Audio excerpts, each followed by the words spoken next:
but you're not allowed to do any work. From today, that's going to reduce to 70%. So bosses will have to start paying 10% of the wages for staff that they have furloughed. From the start of next month, that will reduce again. And the scheme will close at the end of September. 1.5 million people, I think, at the most recent count, still on furlough. Scheme has cost the taxpayer about £64 billion so far, but warnings from the Institute for Fiscal Studies that the end of furlough could see redundancies rise in the next few months. So I've got Jackie Stedman with me, who's owner of the travel agency Travel Time World. Morning to you, Jackie. Good morning, this bright morning. Yeah, it's gorgeous, isn't it? I'm having a look a little bit earlier of the sunrise over Salford. Beautiful. Yeah. But Jackie, I mean, the beauty in our windows doesn't necessarily help travel agencies right like yourself right at the moment. How is it for you as a company? Well, it's not a very bright and rosy future at the moment. As you can appreciate, we've had 15 months of absolutely no revenue at all. And as a sector, we are still technically locked down because we can't really sell anything. And as an industry, we only get paid when people actually get on those planes and start flying. And as you know, the government doesn't want people to go out, externally. Our business is international overseas travel. So it's really tough for us. With the furlough scheme has been critical to keep our staff. So we are not looking forward to the end of this furlough. You still got staff on furlough right now? We have indeed. We've used a flexi furlough in the initial stages because we obviously had repatriation, we had changes, refunds, and we still have obviously all those ongoing bookings, some of which go from 20 to 21 and are now moving to 22. So we've used flexi furlough and full furlough. And we have to also remember the mental health and well-being of those staff as well. So from today, you're going to start paying an extra 10% of that staff's wages. And that's correct. And 20%. We've already been paying, obviously, Nest and National Insurance throughout this. And the money is running out for the travel industry. Have you been topping up the wages to 100%? Or is that... No, we couldn't afford to. We're a small, independent, private company. I've put personal capital into the business. We've done the bounce back loan, and there is no cash. There is, we are...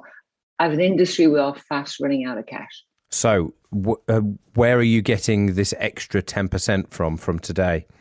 It's what's left of the capital. It's what I put in and what's left of the bounce back loan. Can you give us an idea of what's left compared to what was there, before the pandemic? We're as a business, we're 95% down in turnover. We're actually in minus position because remember, we're giving back refunds for people who booked holidays year and 18 months ago.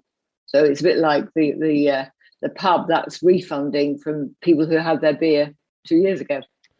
So, and do you think, there's a lot of not necessarily criticism of the furlough scheme, but a lot of people saying now is the time to start tapering off. Too many people are a bit hooked on it.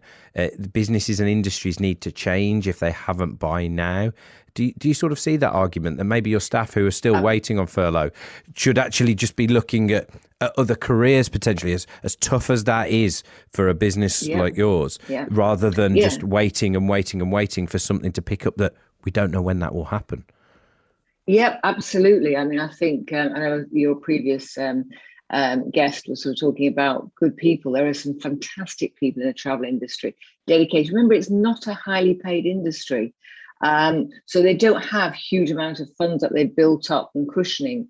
There are some great people there. We as a company have had our staff on training schemes through the government, through a government sponsored scheme, Train to Travel. And they've been, one of my staff's been doing a media course, a website building course. There are another ones doing customer service. Again, part of the well-being and mental health for the staff. We thought that if we get them on courses, it will give them some focus as well. Because you're right, furlough is a very, very cotton wool feeling. Great, you're able to go out, do whatever you want and get your money at the end of the month. So, will you be able to afford these increases that we're going to see? Not just the 10% this month, there'll be a bit more next month, and then that will continue over the course of that couple of months until it ends. Yeah, we will. Yeah, we will be able to afford for the next few months, but then we have to sort of make some critical decisions come October as to, we have nothing for the staff to do. If I was to bring my staff back in now, there is nothing for them to do. Apart from contacting clients, but clients don't want to travel because the government's telling you not to travel. There's a consumer confidence issue. There's confusion over which countries will allow us in. So there's actually nothing for them to do.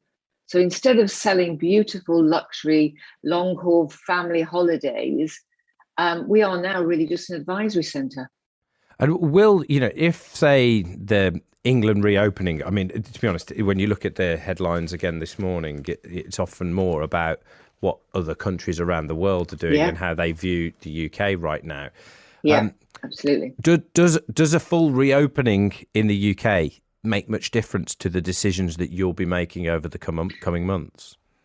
I think a full reopening in the UK will increase consumer confidence, because there is confidence. As I say, I'm actually overseas at the moment. I'm working from here, and it is a very feel-good factor when you open the shutters in the morning and the sun is beautiful and it's 28 degrees every day. It's a fantastic feeling. We all need that endorphin, that kick in.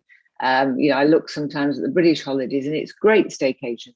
What happens if you get a week of rain in a caravan, at Clacton? It's not your dream holiday, is it? So, I think the opening of Reba will increase customer confidence, and hopefully people with maybe the removal of the need to quarantine when you come back into the UK if you're double vaccine, that will be a massive help to this industry. And you've mentioned your mental health of your staff, Jackie. I mean, how difficult has that been? It's clearly at the forefront of your mind as a boss, which is great to hear. And the other schemes and the training that you've mentioned has clearly been crucial to them. But what have the moments been like? Have they been, sort of those times when you've been on the phone or face to face? What's happened?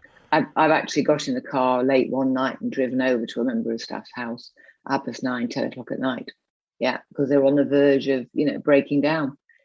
Scared of the virus, scared for their job, scared of the work, stressed by, we had clients stranded and were screaming and trying to get them back as fast as you were booking an airline seat. The flight was being cancelled. So they were dealing with this, and just the strain of the fear, because the greatest fear is fear. I've been out there late at night trying to comfort staff and talk to them. And that's why we went on this, settled on these training programs to try and help them. You've been okay yourself, Jackie? It's tough. It's very tough. There's been lots and lots of steepest nights. Absolutely. Yeah. Well, hopefully, as I've had fingers crossed for 18 months, it feels like on Wake Up to Money for businesses. And hopefully in the next few months, things will ease up. Yeah. But for businesses like Jackie's, that furlough scheme will mean she's having to contribute more, and the business hasn't picked up in line with that just yet. Jackie, thank you for coming on the show this morning. Thank you. Very much appreciated. Jackie Stedman, who's the owner of the travel agency Travel Time World. Nicholas has been in touch saying, listening to your show, furlough should be continued for the travel industry for 6 months after Boris ends lockdown. The potential 2 months is not enough, and they should get full furlough. The decision makers have no idea the lady who was just on the show needs help. Wake Up to Money from